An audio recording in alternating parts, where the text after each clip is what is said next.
A ni ful smiselno, da je v videu Peugeot tako Fiesta zadnji?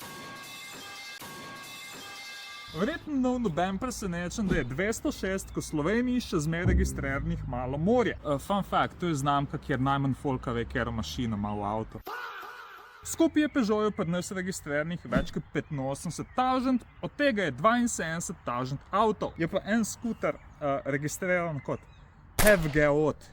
Kako se to zgodi, stari? Čeprav je popularnih modelov ful, ni nobenega registriranega več kot 10,000. Bliz je 2008, ki jih je tako, dobesedno, 3 manj. Ful sem hotel pogledati, ker Peugeot je najmočnejši, ampak se je pač sistem sesul, tako da, nope. Mislim, vsaj v teoriji ne bi bil 308 GTI, ampak možno da je kjer drug, no.